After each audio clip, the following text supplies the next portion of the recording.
Bienvenue une fois de plus au 19h50. Au lendemain de la terreur à Newbel, le quartier semble avoir retrouvé sa quiété. Cependant, les populations continuent d'être habitées par la peur. Elles qui ont été 2 jours de suite tenues en respect par une horde de criminels. Sur place, les chefs des communautés essaient de rassurer les populations et surtout prévenir d'éventuels débordements. Voyons cela avec Junior Ossin et Marius Kossou. Sur les trajets qui nous mènent dans 2 foyers de conflit enregistrés il y a 2 jours au quartier Newbel à Douala. C'est un aspect paisible qui s'étend sous nos yeux tout au long de notre mini-voyage. Pourtant, arrivés au point d'impact, les habitants sont encore plongés dans l'inquiétude au lendemain des affrontements entre les jeunes du quartier Ngonswa et ceux de Newbel à Oussa. J'ai vu une maquette sortir dans la baie d'un être humain, d'un garçon. Jusqu'à présent, moi-même, présentement, il n'y a pas un cœur tranquille.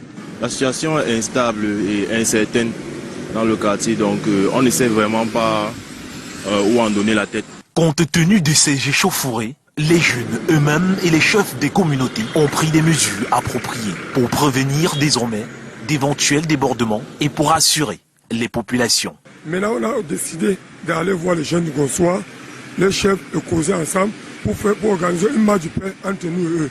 Parce que c'est une manipulation qu'on est en train de vouloir nous utiliser pour détruire notre cher beau pays. Et ça ne peut pas se passer par nous. J'interpelle tous les chefs traditionnels de l'arrondissement de Douala 2e, les ministres de culte, pour une communion d'esprit. Et qu'on doit voir des voies et moyens, comment renforcer le comité de vigilance dans notre arrondissement. Dans nos échanges avec les jeunes de ces quartiers, Canal 2 International apprend que le manque d'emploi influence négativement leur comportement. Que les jeunes ont besoin d'un peu d'emploi.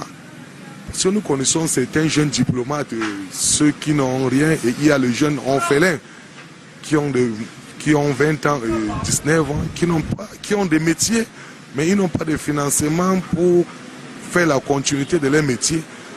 Nous voulons une aide au niveau du gouvernement de plus nous aider à renforcer la jeunesse, à trouver quelques emplois à quelques jeunes.